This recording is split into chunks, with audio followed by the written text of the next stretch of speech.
Bueno, damos inicio entonces a nuestra primera sesión en nuestra asignatura de Procesal Civil General.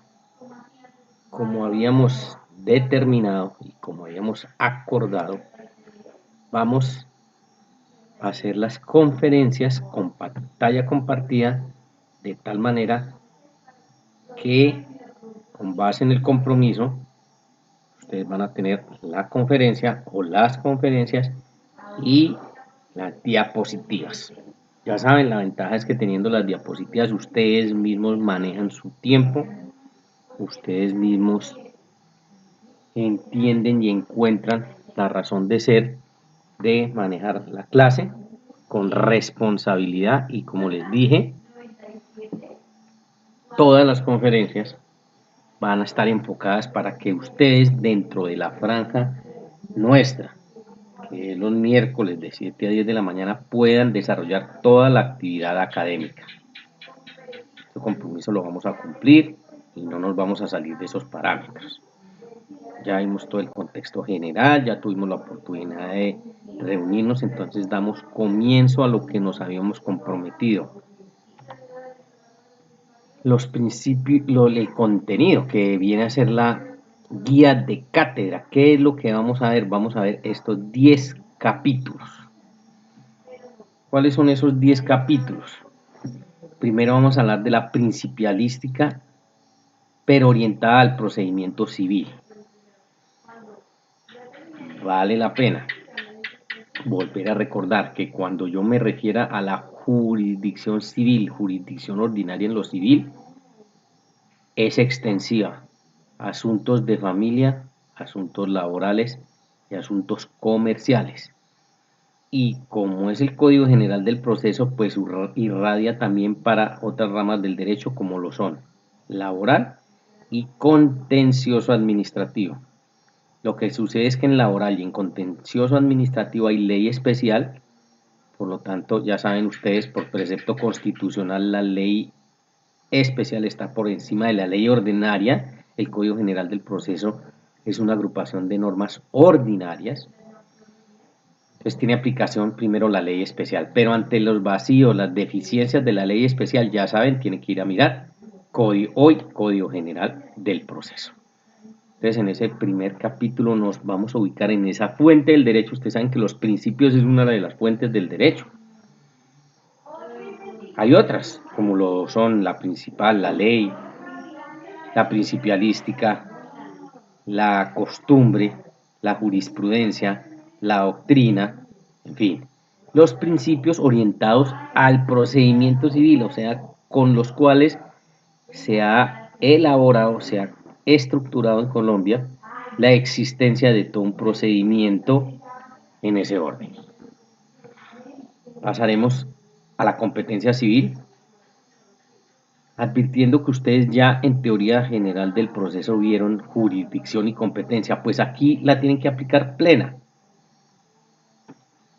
y tendrían que retrotraerse a sus conocimientos de jurisdicción y competencia en el ámbito general, que ya les digo, se ve en teoría general del proceso. Si no, ya saben, es responsabilidad de ustedes deben conocer ese esquema. Aquí entonces damos un paso nuevo y es que nos orientamos a la competencia pero civil. De ahí que precisaremos los asuntos, los conflictos en materia civil, agraria, comercial y de familia, a qué juez pertenecen y qué juez conoce, y nos moveremos en ese campo. El tercer capítulo, las reglas del procedimiento civil, las reglas orientadoras del procedimiento civil. Vamos a ver, las tendrán que tener muy en cuenta porque conforme a esas reglas se desarrollan los procesos hoy en Colombia. Entonces, con base en las 4 etapas de todo proceso, encontramos que se rigen por unas reglas que vamos a mirar en qué consisten y así sabemos a qué atenernos. tiene que ver directamente con un principio que vamos a ver aquí, que es el de la preexistencia de la norma. Entonces las reglas ya están dispuestas. Ubíquense ustedes en cualquier actividad del ser humano o de los seres humanos, una que ustedes, digamos, ejercitan mucho, que puede ser el deporte. Entonces las personas saben, demos ese ejemplo, por decir algo, al tema de un partido de fútbol, por ejemplo, y ya se saben las reglas, ¿cierto? Las reglas están preestablecidas, entonces cuando se llegan allí, los árbitros, los jueces saben y dominan el tema y dan aplicación a esas reglas. Los jugadores, como están en ese medio, saben qué reglas lo rigen. Y, por ejemplo, tienen ya claro el concepto de qué hacer si, ejemplo, se trata de un saque lateral.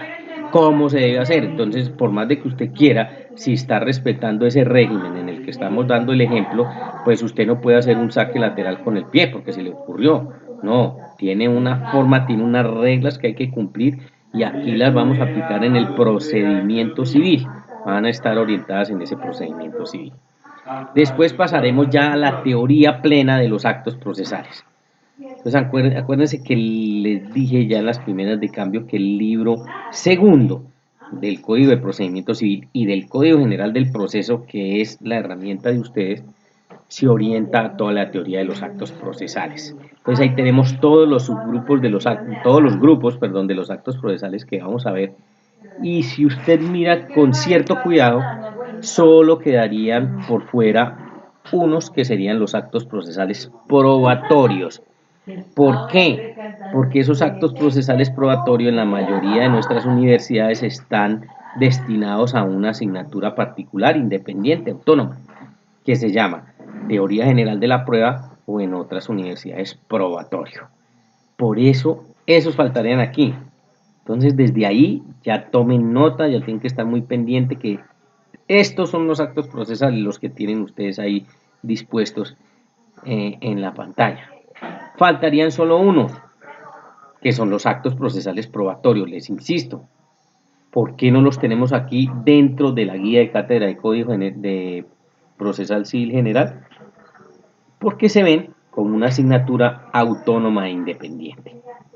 Entonces esos les restarían y los van a ver, porque en el derrotero del área procesal, ya saben, son 4 microcomponentes. Teoría general del proceso, que ya la vieron.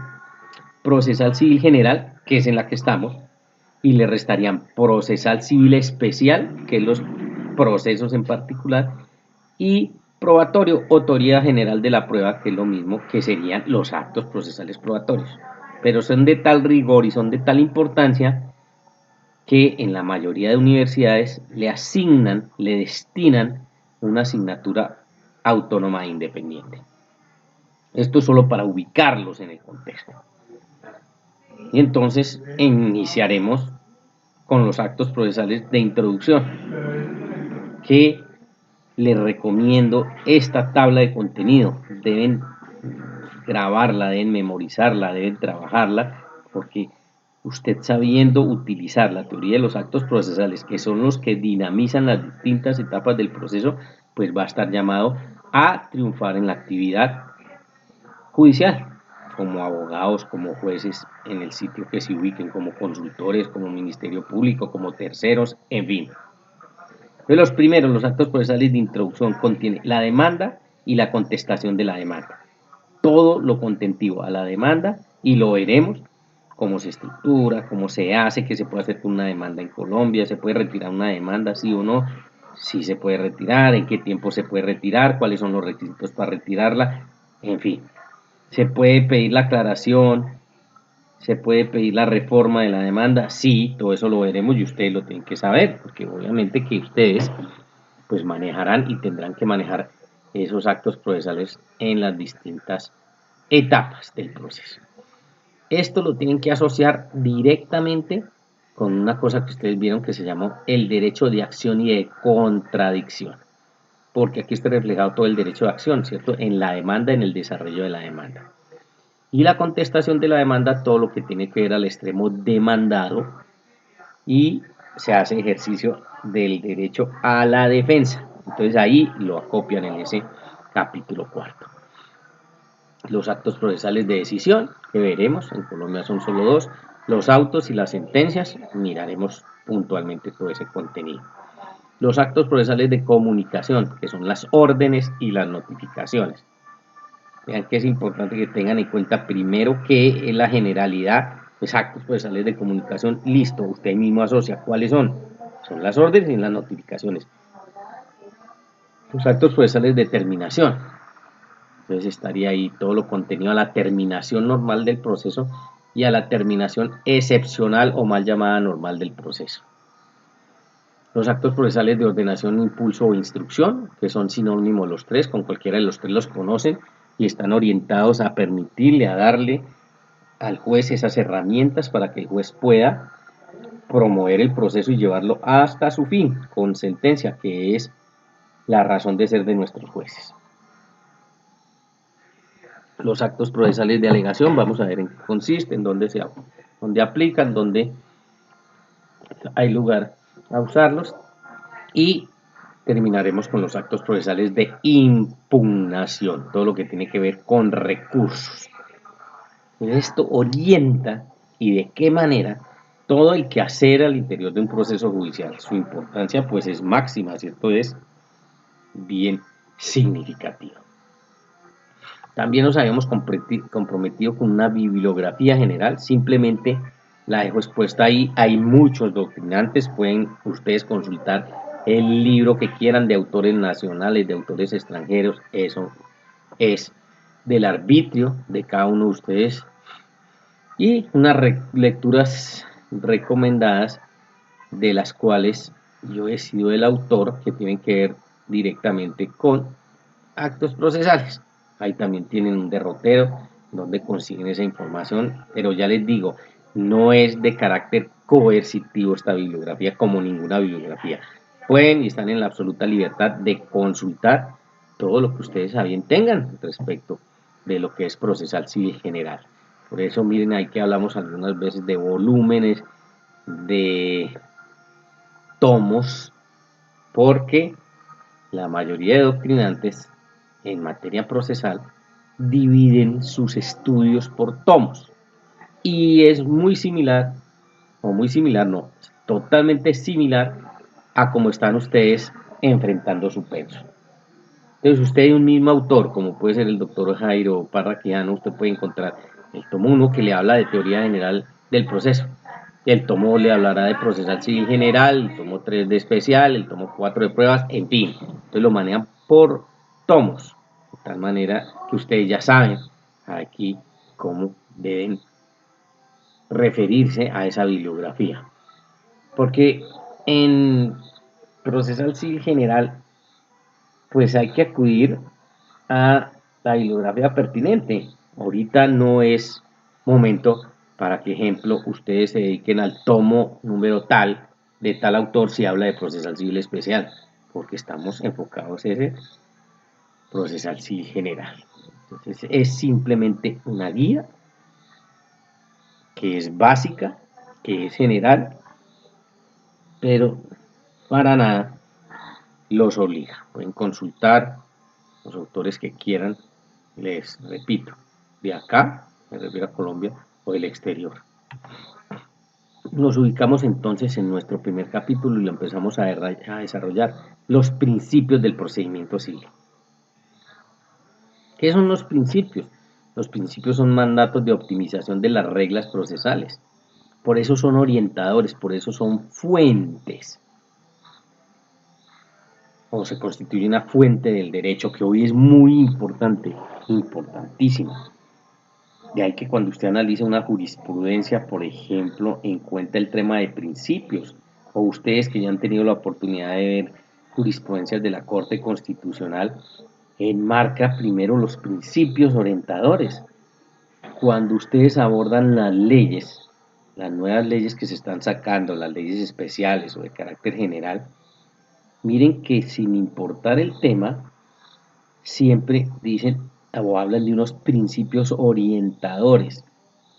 Nos van a permitir acudir a ellos como fuente para todo nuestro tema hermenéutico de argumentación, de fundamentación, y de ahí su importancia. Hay que entender que estos principios como fuente del derecho son distintos a las reglas, los sistemas o los principios. Son tres cosas distintas, por eso lo es disyuntivo. Lo que pasa es que algunos autores a veces los confunden o los manejan de esa manera, pero los principios tienen ese fin que les comento, que es efectivamente orientador a la aplicación de la norma. En cambio, las reglas o los sistemas son particulares y las adopta cada estado, cada agrupación de seres humanos. Entonces vea que podemos tener un principio universal como es el principio del debido proceso, y ese nos va a orientar dentro de un marco, y aquí lo veremos, de cómo adelantar un proceso y cuáles son sus límites, pero tiene ese carácter universal, mientras que las reglas o el sistema sí las escoge cada estado en particular, y entonces ustedes encuentran que allí se establece un sistema, por ejemplo, como el dispositivo acusatorio o inquisitivo o inquisitorio, que son tradicionales, ¿no? Yo creo que se los han mencionado. El sistema dispositivo o acusatorio indica como característica principal que los sujetos procesales, en este caso las partes, tienen una mayor injerencia en la aplicación de ese sistema. O sea, retrotráigase en los sujetos procesales. Ustedes saben que los sujetos procesales son el juez, las partes y los terceros. Entonces estamos diciendo, en el sistema dispositivo o acusatorio tiene una preponderancia las partes como tal, y el juez, por decirlo así, una actuación o una intervención más pasiva, mientras que el sistema inquisitivo o inquisitorio dispone de una participación más preponderante del juez y, digámoslo, para compararlo con el otro, más pasiva con las partes. Es la diferencia entre los dos sistemas, el dispositivo acusatorio y el dispositivo inquisitorio.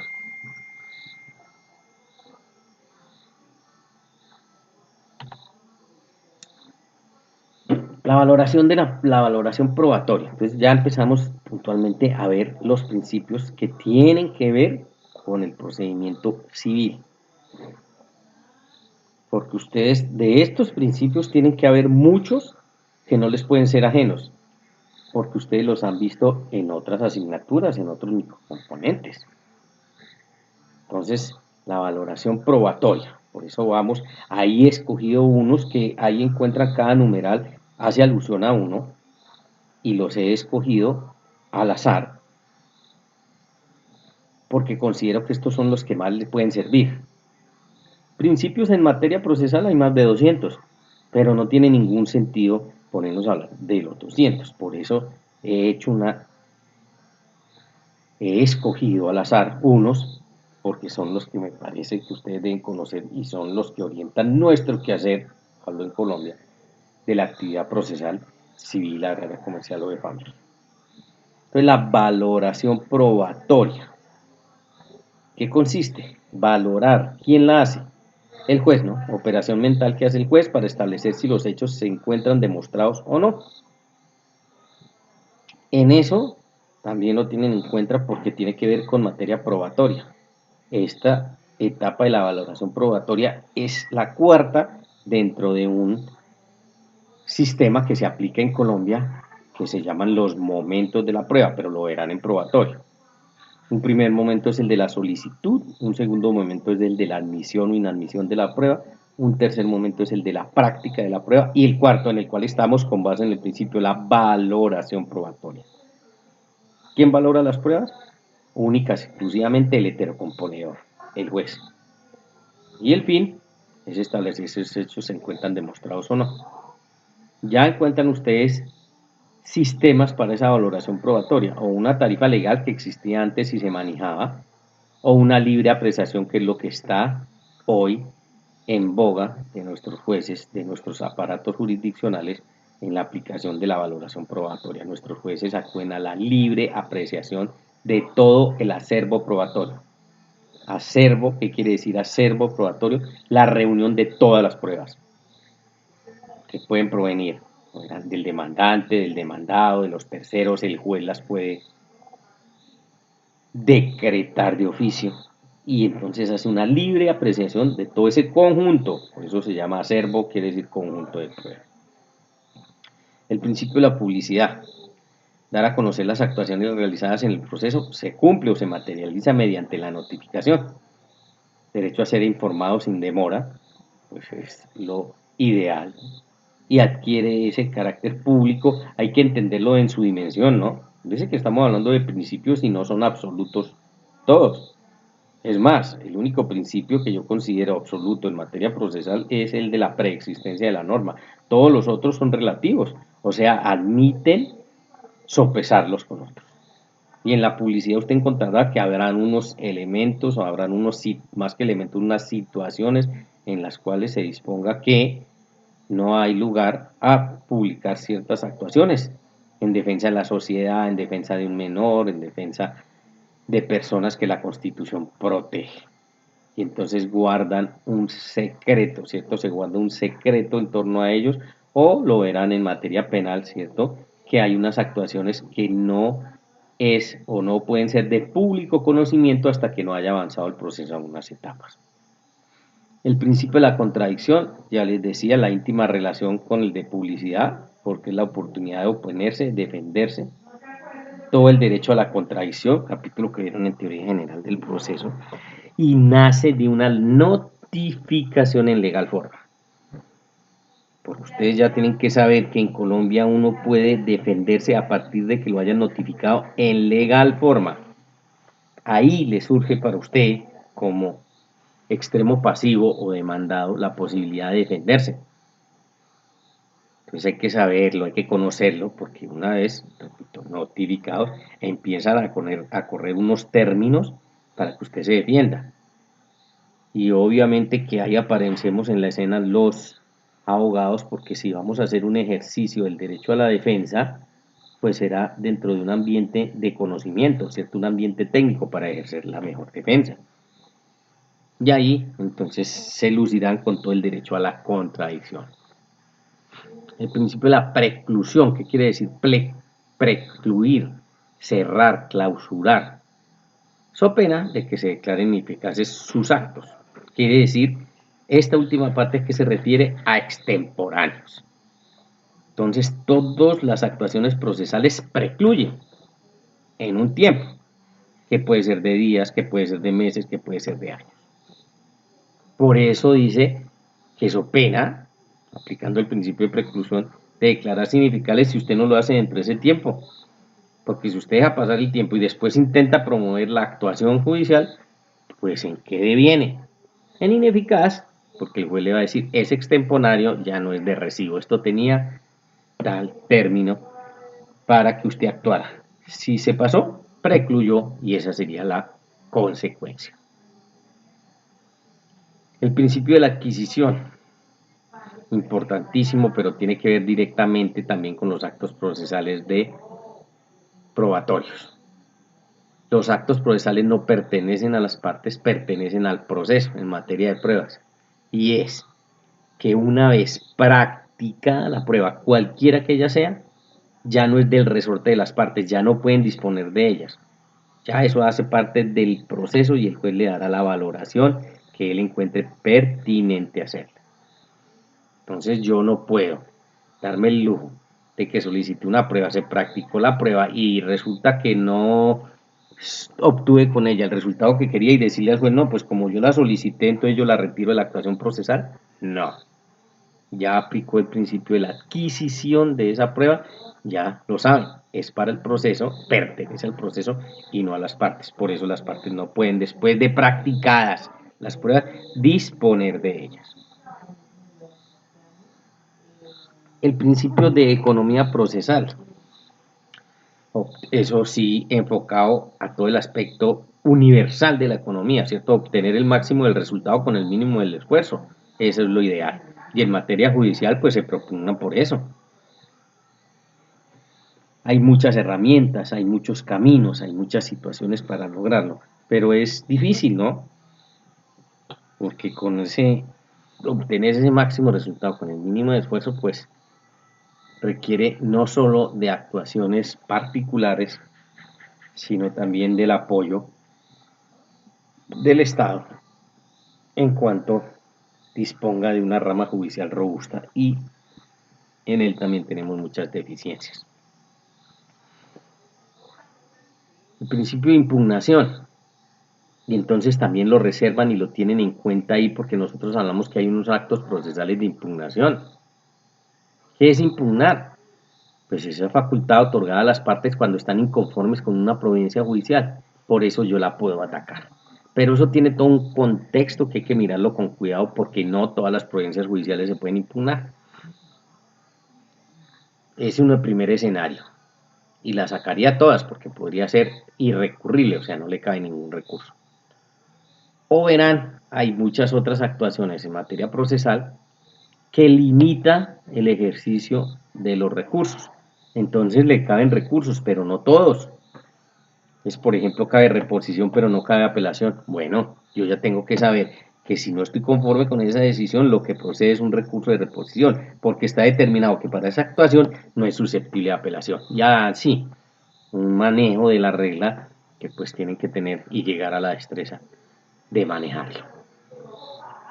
El principio de la congruencia. ¿Qué es la congruencia? Congruente.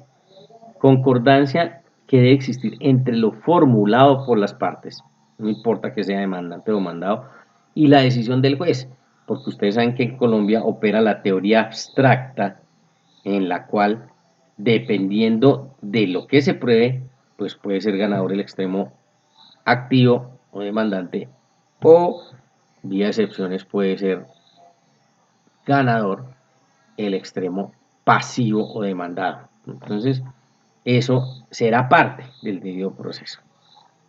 De tal manera que dice lo formulado por las partes en general, en acción o en contradicción, y la decisión del juez. Mire que tiene que guardar una armonía de la cual el juez no se podrá mover cuando así lo exija, y se dice y se acostumbran ustedes con los términos judiciales, está atado al principio de la congruencia.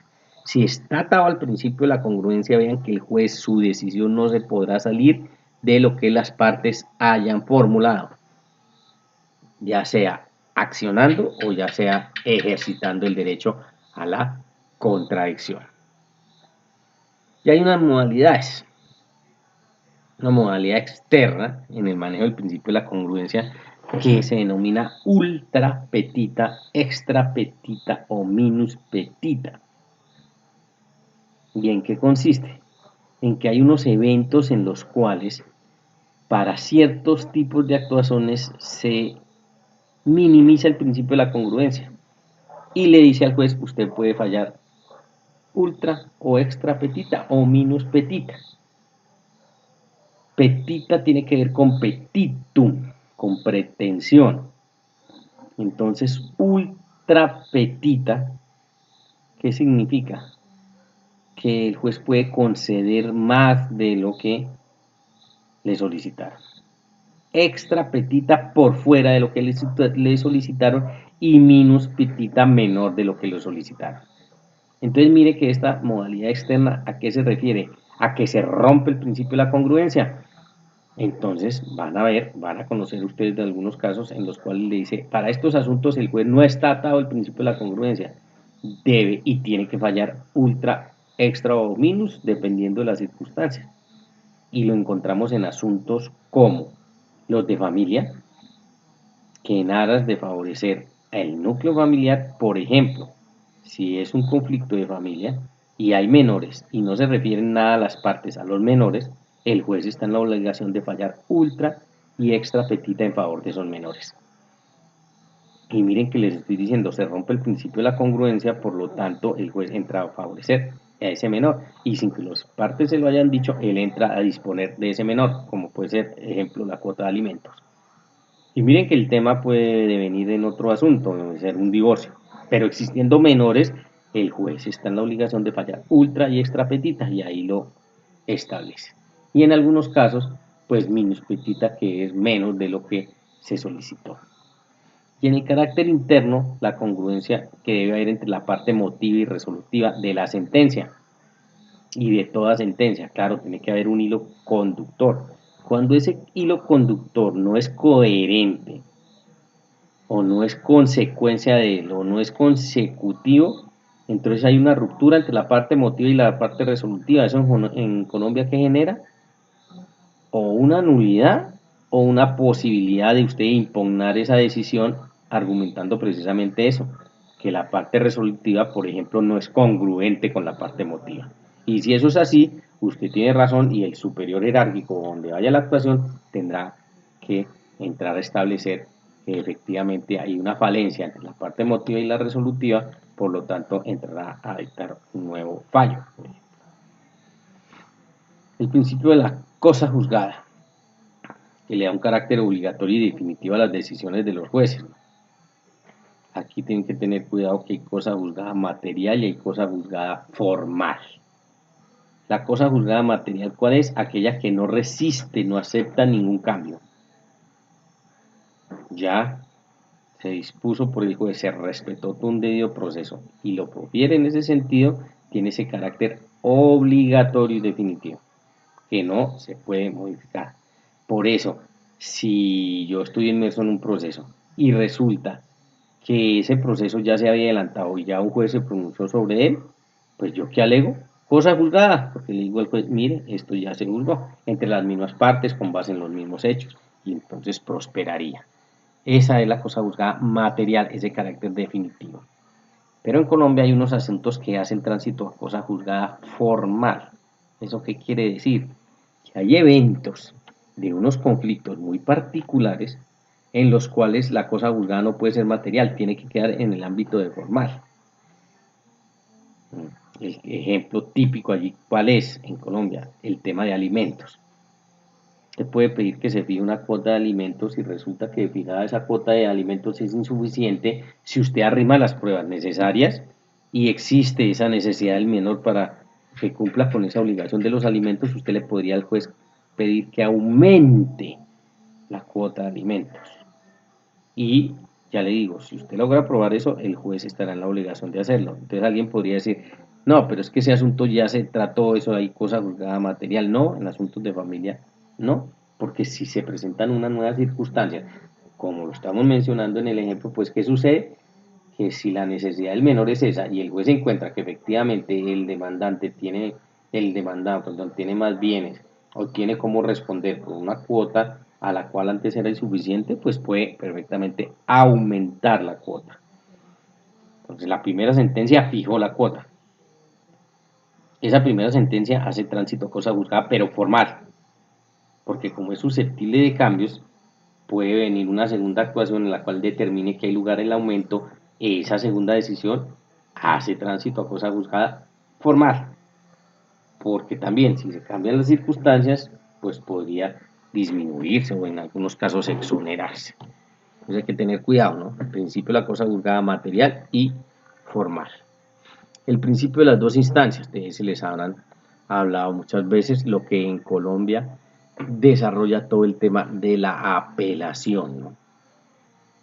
Instancias, entonces se establece los grados del proceso que se deben cumplir y nos hablarán y veremos, y también lo asocian para cuando hablemos de competencia. Procesos de única instancia en Colombia, ¿los hay? Sí. Si el proceso es de única instancia, vean que usted no puede atacar esa decisión en apelación porque no hay lugar a otra instancia, por eso su nombre clarito, única instancia. Pero si el proceso se desarrolla porque la ley así lo determina en una primera instancia, entonces vean que se desarrolla en primera instancia, pero usted estando inconforme con esa primera instancia podría atacar esa decisión en apelación y sería una segunda instancia. Entonces lo tienen en cuenta cuando hablemos de los factores de competencia, ahí lo tenemos que retrotraer, mirar cómo eso funciona en Colombia, en qué consiste ese recurso de apelación. Las actuaciones son, claro, ante un determinado funcionario, que vendría a ser el juez de primera instancia y el juez de segunda instancia. Ya en el contexto universal, la primera instancia, ¿cómo se conoce? O el juez que interviene en la primera instancia se denomina acuo, que quiere decir hasta. Entonces hay que entender ese acuo que nos dice hasta ese momento actúa, hasta ese momento es competente. ¿Y cómo está establecido en Colombia? Desde que tiene conocimiento del asunto, siendo competente, hasta que dicta la sentencia.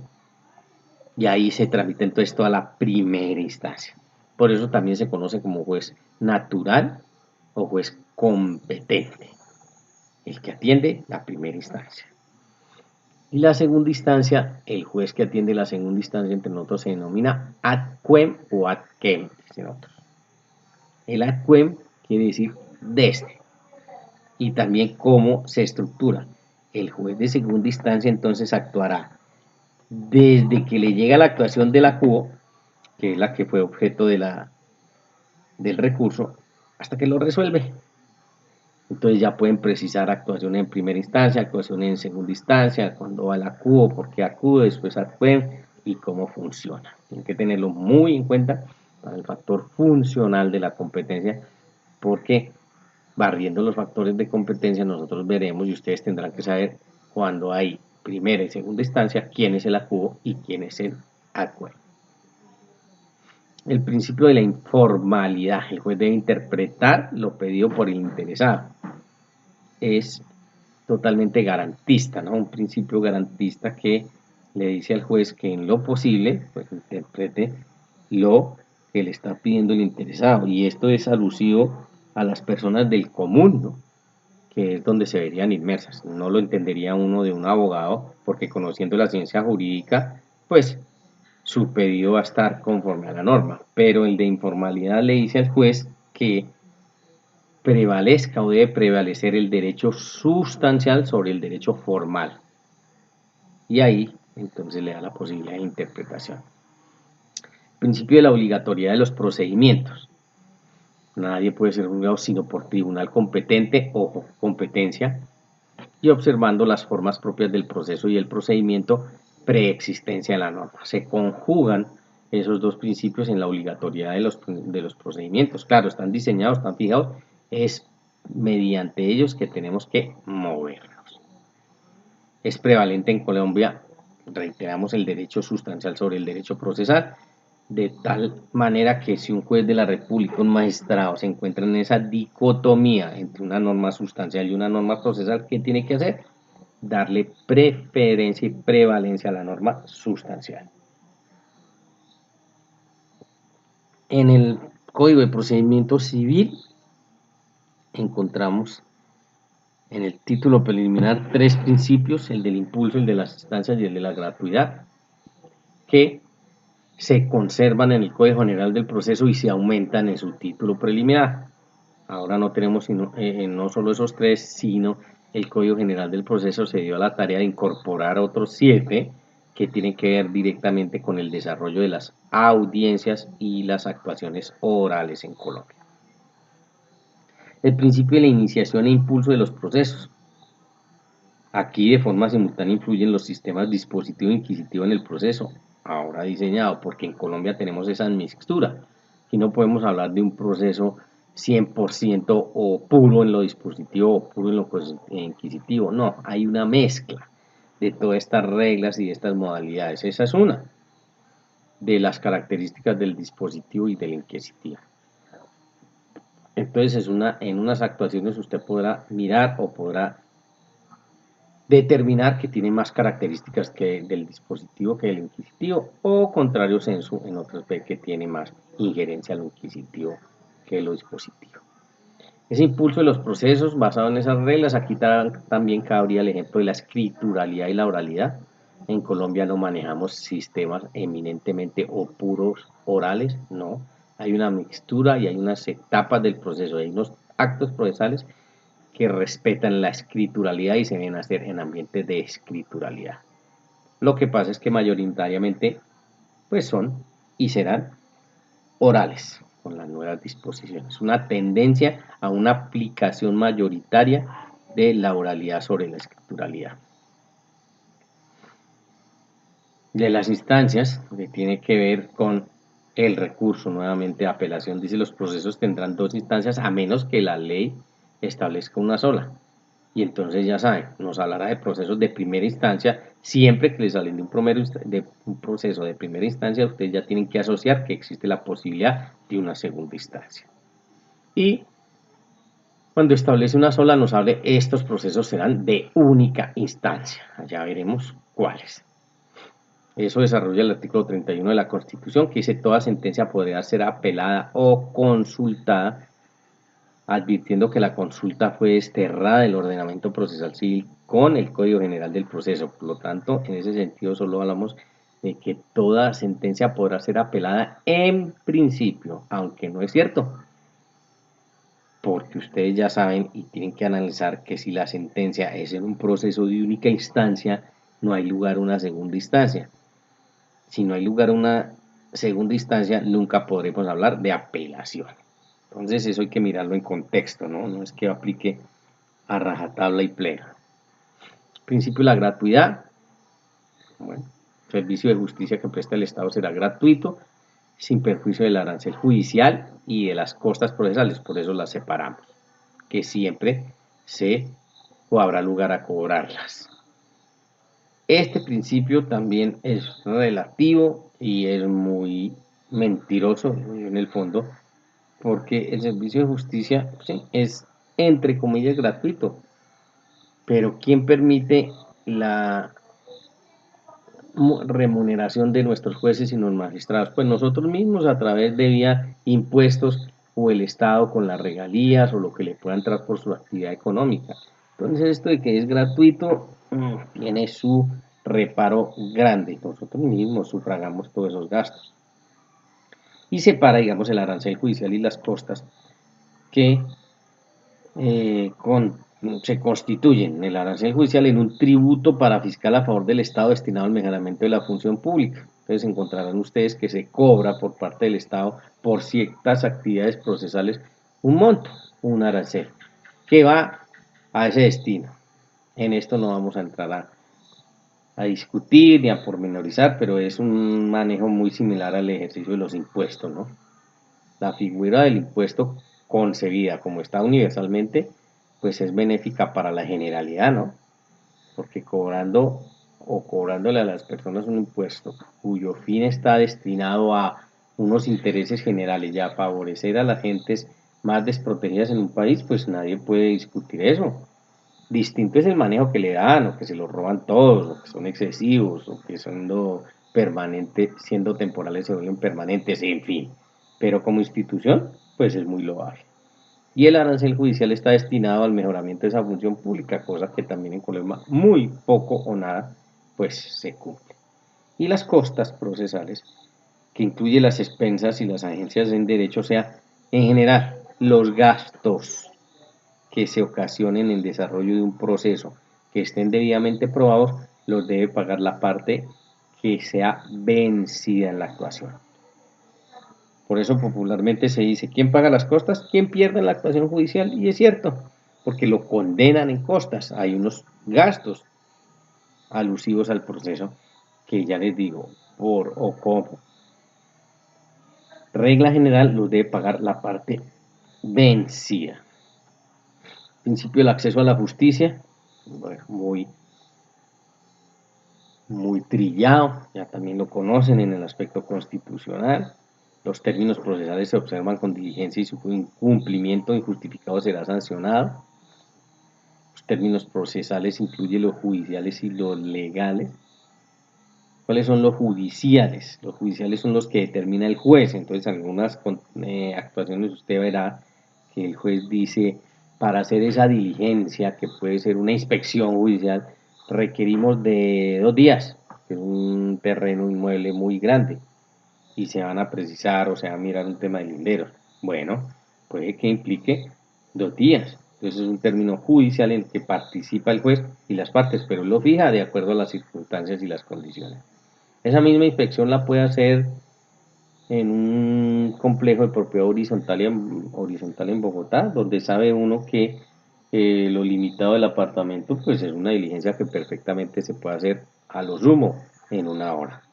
Y está haciendo, digamos, la misma diligencia, pero dependiendo del inmueble, por eso son judiciales, él los determina.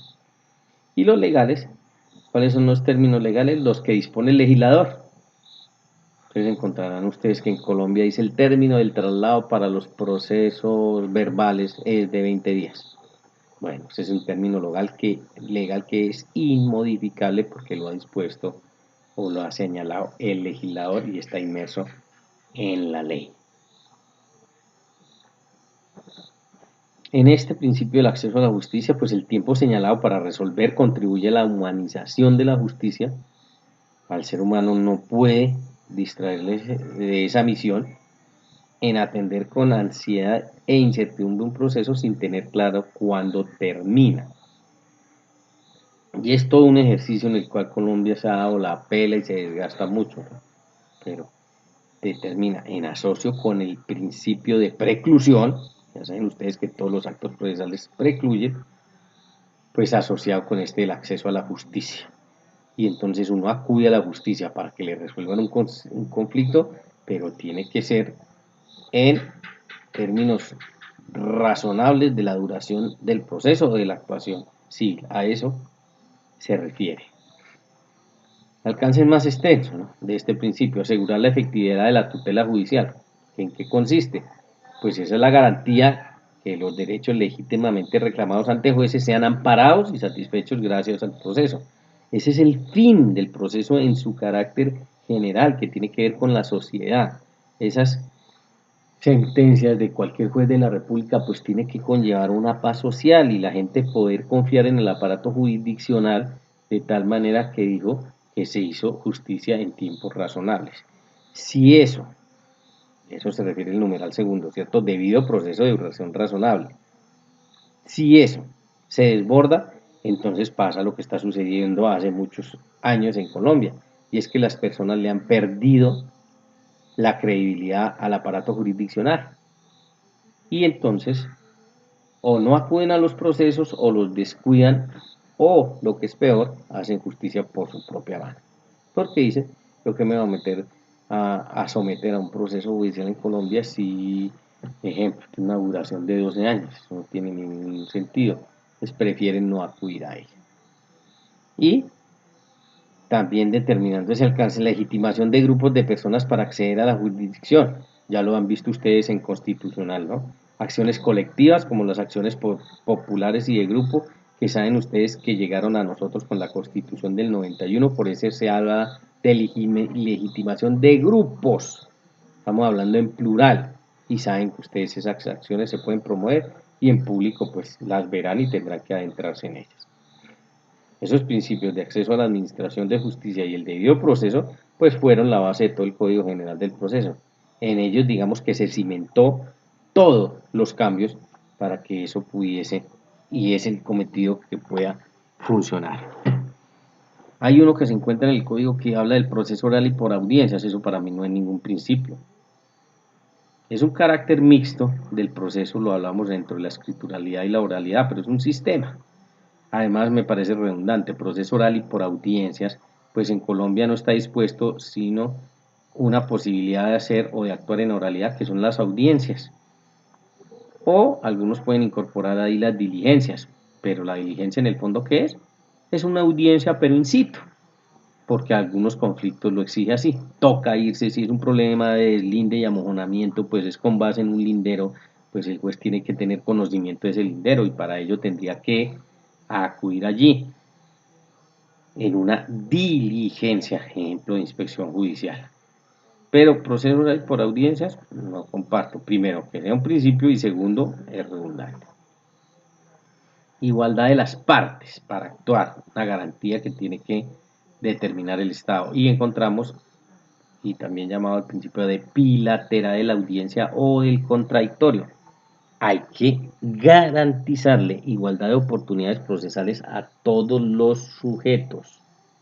Por lo tanto, usted encontrará que existen reglas del procedimiento y las veremos o veremos algunas en las cuales pues se determina que si se le da la oportunidad al accionante, en unas condiciones, por ejemplo, del manejo del tiempo, y lo encontrarán ahí, lo veremos como una regla que son los 20 minutos o hasta por 20 minutos, así mismo hay que garantizárselo al extremo demandado. Para eso al juez el juez dispone del artículo 43, que son poderes de ordenación y instrucción impulso. Entonces, ojo que ese también es un grupo de actos procesales, y ya empezamos a ver los actos procesales de ordenación, instrucción e impulso, que son herramientas para que el juez cumpla su cometido, en beneficio de la parte que se encuentra en desventaja respecto al adversario. Por eso lo tiene que garantizar el juez para darle ese equilibrio a la actuación procesal.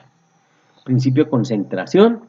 Se busca impedir que se rompa la continuidad de las audiencias y diligencias. El juez debe programarse y programarlas con los sujetos procesales. Entonces, actuación concentrada redunda en beneficio de todos los sujetos procesales porque se condensan, se reúnen, y obviamente que irá de la mano de una duración razonable de los tiempos.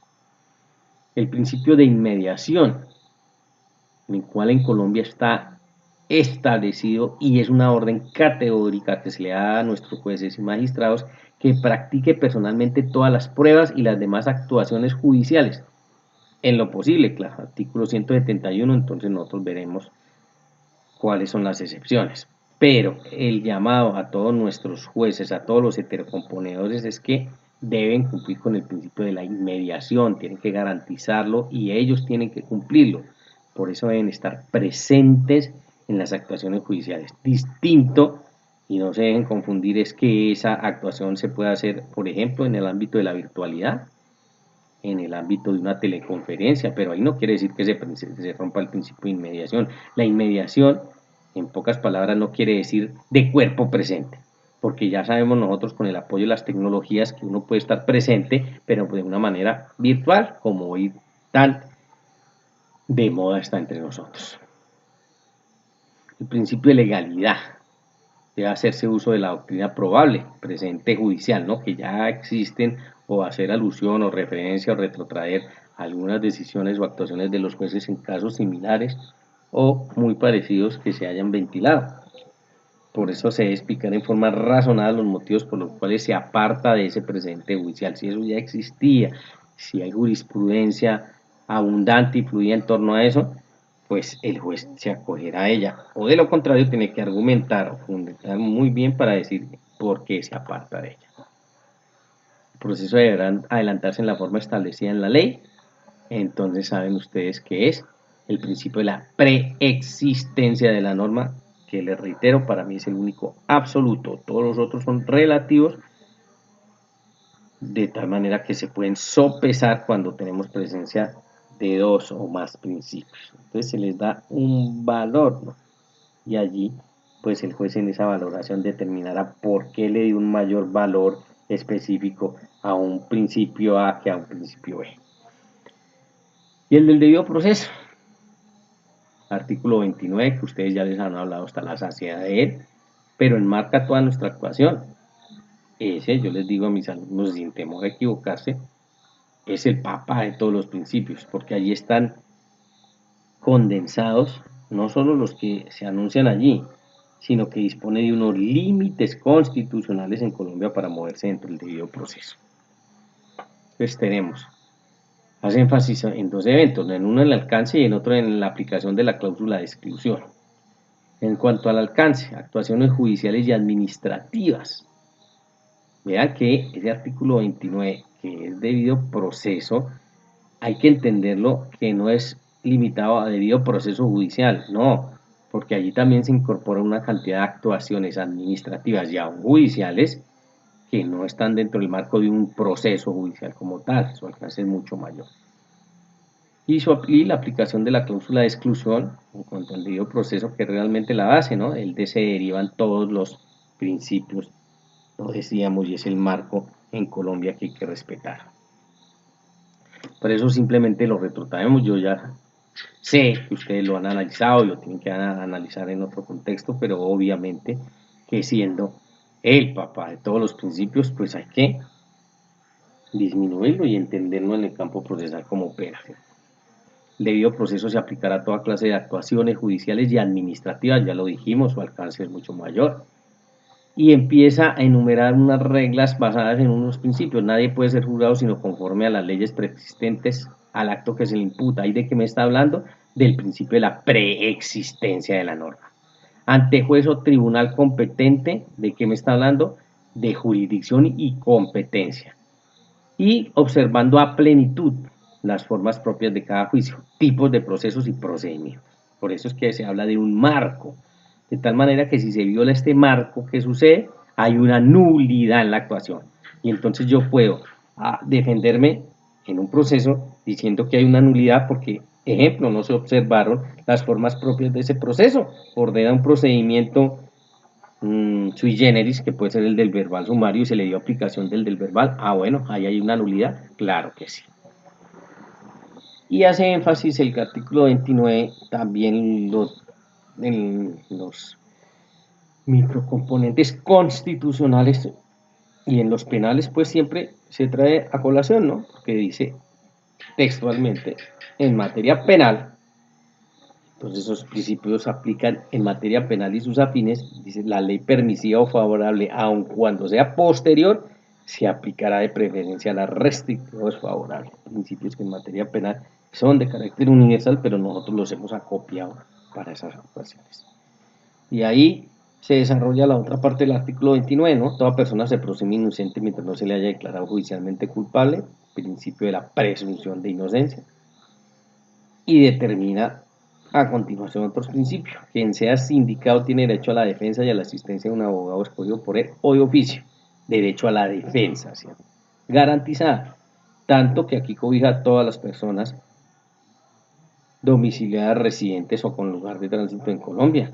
Porque si no lo pueden sufragar, el de oficio le presentará a uno. Claro, le está diciendo en materia penal, pero es extensivo a materia civil, ¿no?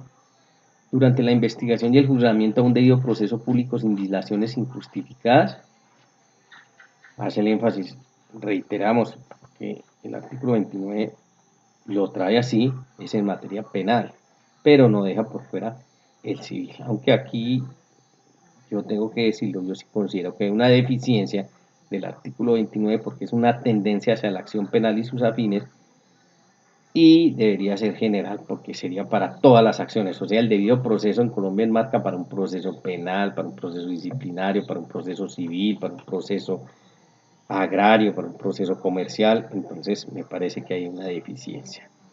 Y en materia penal, saben ustedes, ya se habla de esas dos etapas, la etapa de la investigación, que es una, y la otra que es la etapa del juzgamiento. Obvio, sin dilaciones injustificadas, que también es un saludo a la bandera.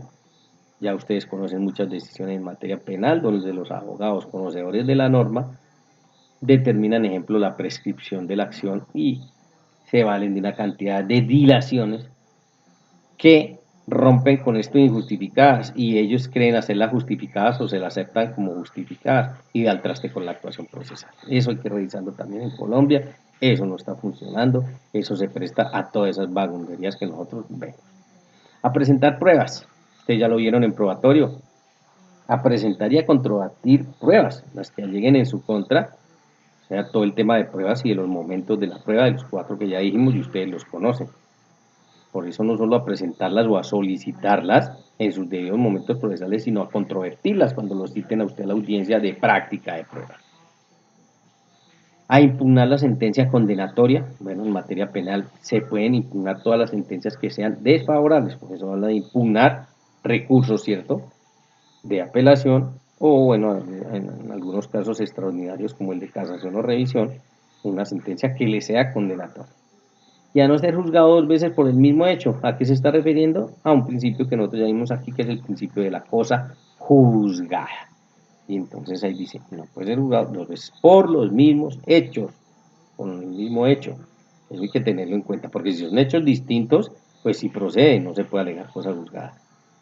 Y termina con otro enunciado que ustedes en materia probatoria tuvieron que haber trabajado porque es exclusivo en materia probatoria y nos dice la parte final del artículo 29 que es nula de pleno derecho, o sea, nulidad absoluta, la prueba obtenida con violación del debido proceso. Y allí lo tuvieron que haber desarrollado. Entonces es el marco de la Constitución.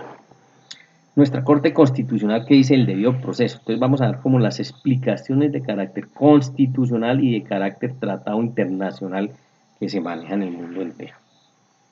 Corte Constitucional, que dice en punto específico, es la regulación jurídica que de manera previa limita los poderes del Estado y establece las garantías de protección a los derechos de los individuos, de modo que ninguna de las actuaciones de las autoridades públicas dependa de su propio arbitrio, sino que se encuentren sujetas a procedimientos señalados en la ley. Mirándolo con cuidado, ¿qué enmarca? Pues ese artículo 29, que nos debemos someter a la preexistencia de la norma. Eso tiene que estar establecido en una norma y con base en esas que nos van a juzgar y con base en esas que nos vamos a mover. Y ya lo decíamos a nivel internacional, del bloque constitucionalidad, debido proceso. Entonces ahí tienen donde los encontramos, ¿no?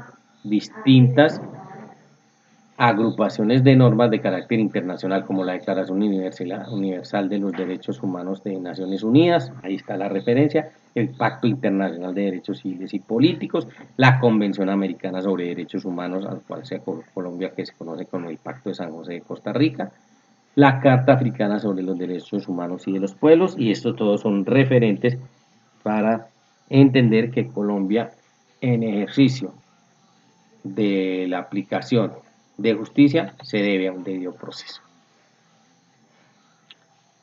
Iniciamos y dejamos dispuesto entonces el capítulo de competencia civil. Les decía, vamos a dar aplicación al tema de competencia, pero en el ámbito civil. Para eso hay que mirar la estructura jurisdiccional de la rama civil. Entonces vamos al tema de jurisdicción, que ya les digo, de ese ya le hablaron, pero nos enfocamos aquí en lo civil, encontrando como órgano máximo en lo civil la Sala de Casación Civil, Agraria, Comercial y de Familia de la Corte Suprema de Justicia. Ese es nuestro órgano jerárquicamente mayor en la aplicación de esa rama del derecho. Por eso estamos hablando de jurisdicción y vamos descendiendo. Ya esto tocamos en las primeras de cambio, ¿no? Descendiendo encontramos después de las salas de casación la sala civil y de familia en algunos eventos de los tribunales superiores de distrito judicial. Después, en un grado inferior, jueces civiles del circuito y los jueces civiles especializados y los de familia tienen ese mismo rango. Entonces el juez de familia en Colombia, ¿qué rango tiene? El mismo rango de un juez civil del circuito. Para descender a unos jueces civiles municipales y por último unos jueces promiscuos. Con aporte del Código General del Proceso encontramos jueces municipales de pequeñas causas y competencias múltiples, que fue una incorporación que hace puntualmente el código y pues desarrollando los artículos lo tendremos que ver, pero ese es el organigrama de la jerarquía vía jurisdiccional en vía civil. De ahí que para poder hablar de competencia entonces ya nos retrotraemos y vamos puntualmente a los artículos del Código General del Proceso y nos ubicamos en el artículo 15 que nos habla de la cláusula general o residual de la competencia.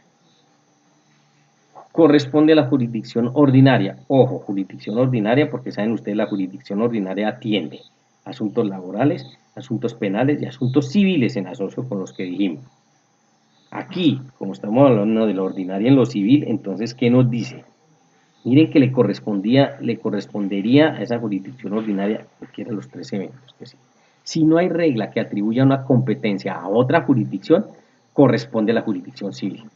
Es muy difícil que sea en Colombia, pero el legislador la tuvo que dejar prevista, porque se puede determinar por las características de la jurisdicción. Y si dado caso no se puede ubicar por sus características en una jurisdicción, pasará a la jurisdicción ordinaria en lo civil para que lo atienda. Ojo que estamos hablando de competencia, por eso dice cláusula general o residual de competencia. Es muy difícil llegar a ellas porque está casi que totalmente, o yo diría totalmente hoy en Colombia preestablecido. Por eso, pues no sea, pero el legislador no podría dejar ese boquete y por eso determina esa regla. La segunda, si no hay norma que lo atribuya a una especialidad, corresponde a los jueces civiles del circuito. Si llegáramos a ese fatal caso también de que no se sabe si el asunto es de familia o es comercial o es agrario, ¿quién conocerá? El juez o un juez civil del circuito. Hoy ya les digo, eso es no existe en Colombia porque están las reglas de competencia que nos llevan perfectamente al juez. por su especialidad, o si es directamente el juez civil del circuito, siendo el caso y aplicando la competencia. Y termina diciendo que todo asunto que no esté atribuido expresamente por la ley a otro juez civil, por ley a otro juez civil. Entonces, este artículo 15, ¿qué es lo que hace? Da cumplimiento a la función de nuestros jueces, que dice que la rama judicial en Colombia está dispuesta para resolver los conflictos, todos. Entonces no se puede quedar por fuera ninguno de ellos. Por eso habla de esta cláusula que viene a ser residual de la competencia. El artículo 29, entonces ojo que ya empezamos en materia de competencia a establecer unos parámetros que ustedes ya tienen que conocer. El artículo 29 me habla de la prelación de la competencia y dice: en Colombia es prevalente la competencia establecida en consideración a la calidad de las partes.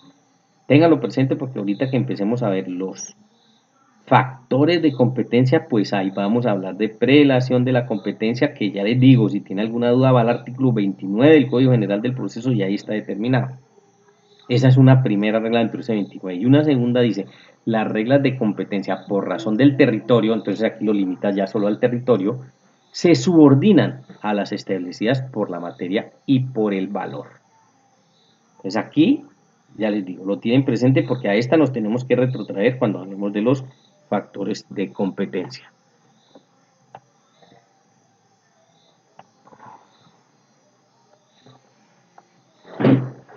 Entonces, miremoslos, los factores de competencia.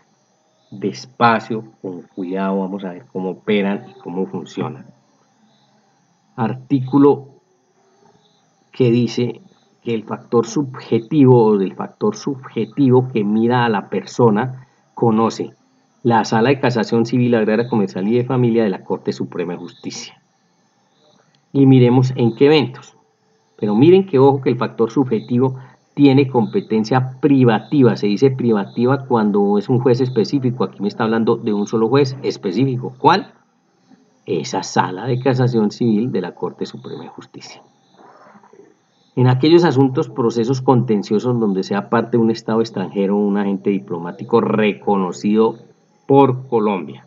Entonces, ojo que mira al sujeto. Y el sujeto, entonces, hoy cómo está determinado, puede ser un Estado extranjero o un agente diplomático. Ojo, reconocidos por Colombia. No es el solo hecho de que se trate de un Estado extranjero, no. Si no está reconocido por Colombia, pues no tendría su aplicación por factor subjetivo. Y no es en todos los eventos, solo en estos tres eventos. 1, porque actúe como demandante. 2, porque bienes que se hallen en el territorio. O 3, por actos realizados por fuera de sus funciones. ¿Por qué?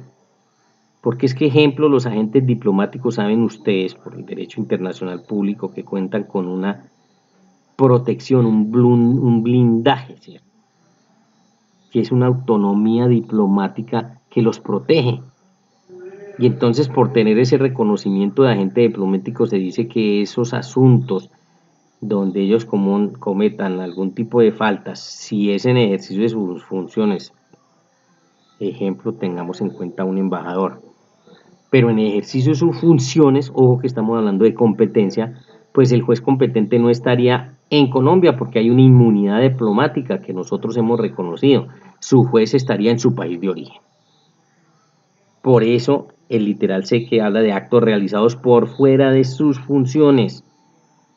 Porque si está dentro del ámbito de sus funciones, les reitero, el competente será el juez de donde tengan origen, no ninguno colombiano. Pero si ya realiza unos actos que no son de sus funciones o alusivos a sus funciones y está dentro de un conflicto, pues ¿qué sucede? Que sí será competente un juez colombiano. Entonces, por ejemplo, estamos hablando de agentes diplomáticos, estamos hablando del embajador de Francia en Colombia.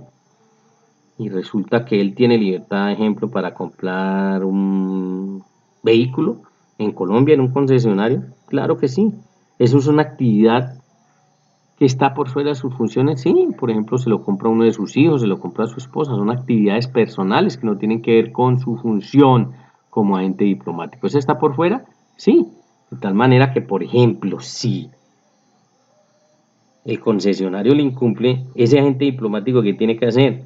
Entablar un proceso de responsabilidad civil contractual, digamos, para ese caso, contra esa compañía vendedora de automóviles, contra ese concesionario, porque fue una actividad por fuera de sus funciones. ¿Y a dónde irá el proceso?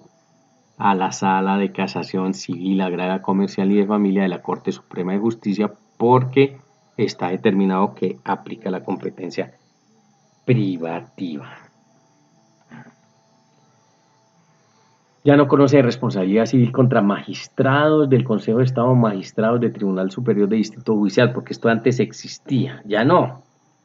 En Colombia esa competencia para decidir esos casos en materia de responsabilidad del Estado y de los magistrados y jueces por hechos de la Administración de Justicia está ahora atribuida a la jurisdicción contenciosa administrativa. Ojo que nosotros estamos hablando de jurisdicción ordinaria en lo civil, agrario, comercial y de familia, por eso este evento pasó ¿a dónde? A la jurisdicción de lo contencioso administrativo, responsabilidad del Estado por sus magistrados y jueces. Primero, el factor subjetivo, y en ese estricto orden, ese es el primero que hay que mirar. Es muy circunscrito, ¿cierto? Porque solo es mirando al sujeto y tiene que ser o un agente o un Estado extranjero reconocido por Colombia o un agente diplomático. Entonces son casos muy escasos. Pero ese es el primero que hay que mirar, porque ese factor subjetivo, ahí lo asocian con el 29 y ya saben que es prevalente y preferente. El segundo, el factor objetivo. El factor objetivo se subdivide en dos, o por la naturaleza del asunto o por la cuantía. Entonces miremos qué casos atiende por la naturaleza del asunto por factor objetivo. Entonces mira ojo, la naturaleza del asunto, esto no mira en cuantía. Siempre que esté atribuido por naturaleza del asunto hay que mirar primero este evento y después si habría lugar a la cuantía. Pero estamos hablando que estos son atribuidos por la naturaleza del asunto. Entonces, del exequatur o sentencias o laudos arbitrales proferidos en el exterior. Es un trámite especial que hay en Colombia para hacer valer las providencias judiciales proferidas en el exterior aquí en Colombia. Competencia también privativa de la Sala de Casación Civil, Agraria, Comercial y de Familia de la Corte Suprema de Justicia. Entonces mire que tienen que ir haciendo el croquis porque aquí ya tenemos que desarrollando los factores de competencia, nuestra Sala de Casación Civil, Agraria, Comercial y de Familia atiende privativamente los asuntos que acabamos de ver por el subjetivo, que ella es la única competente, estados reconocidos con esas condiciones o agentes diplomáticos con esas condiciones que no los cobije la inmunidad, y por factor objetivo, entonces del trámite del exequatur, que les reitero es la posibilidad de hacer valer en Colombia providencias judiciales proferidas en el exterior. Ya nos enfocamos entonces en los jueces civiles municipales. Artículo 17 dice, los jueces municipales en única instancia conocerán de estos. Aquí está simplemente traído el artículo para que lo miremos. No se los voy a pedir que lo hagan de memoria ni que se lo tengan que aprender ni nada parecido, pero miremos que mire que el artículo 17 entonces ya me ubica perfectamente. Jueces municipales, solo municipales, jueces civiles municipales, ¿cierto? En única instancia. Entonces, estos que están aquí enlistados no son susceptibles de apelación, porque el mismo artículo me está diciendo, son de única instancia. Entonces, ¿cuáles? Y estos son simplemente ejemplos, contenciosos de mínima cuantía y responsabilidad médica. Entonces, si hay un asunto de esos, un conflicto de esos, ¿quién lo resuelve? Un juez civil municipal en un proceso de única instancia. Y así todos. Los procesos de sucesiones de mínima cuantía. Ojo, porque estamos hablando solo de las sucesiones de mínima cuantía. Otra cosa, y adelante las veremos, son sucesiones de menor o mayor cuantía. Porque en Colombia se manejan los 3 grados, ¿cierto? De mínima, de menor o de mayor. Aquí, y está puntual, por eso el instrumento y la herramienta es el Código General del Proceso. Si usted tiene dudas, pues va y lo mira. El matrimonio civil. ¿Quién puede entonces cumplir con el matrimonio civil en Colombia? 2 vías, porque aquí ya la competencia no es privativa, sino esa prevención. O los jueces civiles municipales en única instancia, artículo 17, numeral tercero, entonces se van familiarizando, porque si hay unos numerales, miren que yo para hacer alusión y para que me entiendan tendría que decir de manera completa, numeral tercero del artículo 17 del Código General del Proceso. Ya lo otro es su interpretación, ¿De qué se trata? De jueces civiles municipales en única instancia. El matrimonio civil, ellos lo pueden celebrar. Y les digo que esa no es privativa porque en Colombia también está permitido que la celebración del matrimonio civil se haga ante notario. Entonces aquí estamos hablando de la vía judicial. Y ahí usted que tiene que concluir y empezar a manejar que el matrimonio civil en Colombia se puede celebrar o ante notario o ante un juez civil municipal por virtud del numeral tercero del artículo 17. Y será un proceso de única instancia. Todos los conflictos que se presenten en los regímenes de propiedad horizontal, algunos asuntos del Código de Comercio, cuando diga el Código de Comercio que es una ley especial y esto lo atenderán en única instancia los jueces civiles municipales, o hace la remisión al artículo 17 del Código General del Proceso, y ya saben ustedes. Los asuntos atribuidos al juez de familia en única instancia cuando el municipio no haya juez de familia o promiscuo de familia. Pero miren con cuidado. Lo importante es que ustedes sepan interpretar y a manejarse en esto porque se les empieza a abrir el mundo de la aplicación del derecho. Asuntos atribuidos a juez de familia. Ojo, porque yo aquí les estoy hablando de jueces civiles municipales, ¿cierto? Entonces esos asuntos atribuidos a jueces de familia en única instancia, ojo, son los de única instancia.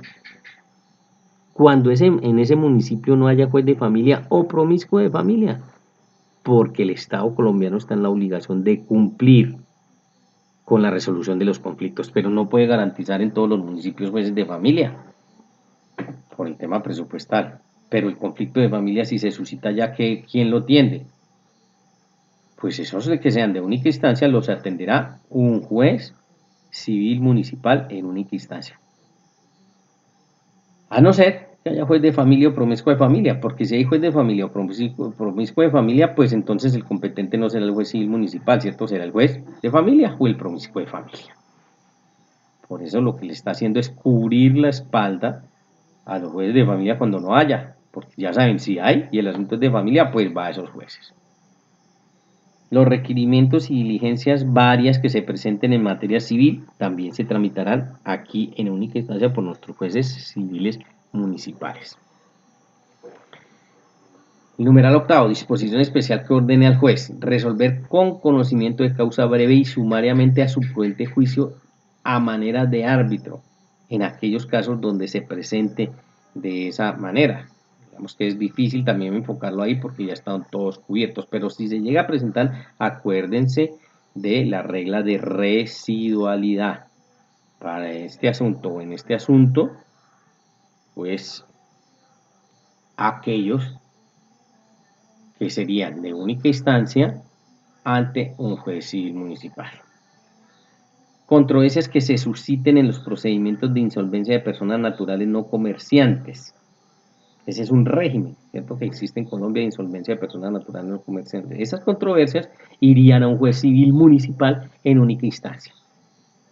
Y los demás que determine la ley, que es el caso de aquellas o todas aquellas reglas especiales o leyes especiales que dice este asunto será atribuido, ya les digo, conforme a lo dispuesto al Código General del Proceso.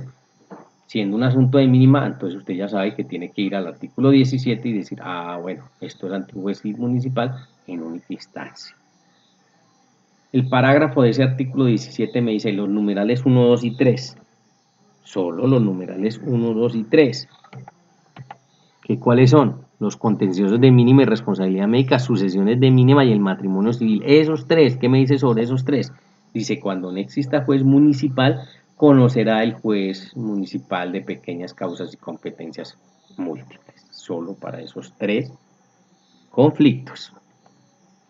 Comentarios al artículo 17. Primero, el numeral primero, por eso lo tengo por numerales, pues se ubican y les digo de las ventajas que tienen ustedes de poder parar, volver a mirar la diapositiva, ir consultando con el Código General del Proceso, y por eso es que las conferencias no se las doy de las 3 horas de la clase, porque ustedes necesitan sus espacios para consultar, para devolverse, para mirar el código, y eso les implica tiempo. Pero bueno, en un acto, en un ejercicio responsable, pues ahí lo tienen. Estos son unos comentarios personales a ese artículo 17. Sobre el numeral primero, se hace alusión a los asuntos agrarios que, aunque también son contenciosos, estaban atribuidos al juez civil del circuito. Estaban. ahora ya están atribuidos a jueces civiles municipales en única instancia. Y los de responsabilidad médica también son contenciosos, o sea, hay contienda en ellos, pero para no confundirlos con la jurisdicción laboral. Entonces ahí se precisó y dijo, esos asuntos serán de competencia de un juez civil municipal en única instancia. Sobre los numerales 2 y 3, ¿qué comentarios hay? ¿El juez civil municipal conoce estos asuntos de familia? Así exista juez de familia. Eso es una curiosidad, que el asunto es de familia, porque alguien podría decir el matrimonio civil o el contexto de un proceso de mínima cuantía, hablando de sucesiones, pues es un asunto de familia y en realidad lo es. Pero por eso les hago la claridad, aunque son de familia, aquí determina la ley que los conocerá ese juez civil municipal en única instancia. Sobre el numeral sexto, asuntos de familia, cuando no haya ese juez, conocerá el civil municipal de todos los procesos de única instancia. ¿Dónde encuentro yo los procesos de única instancia? Y aquí lo vamos a ver en el artículo 21.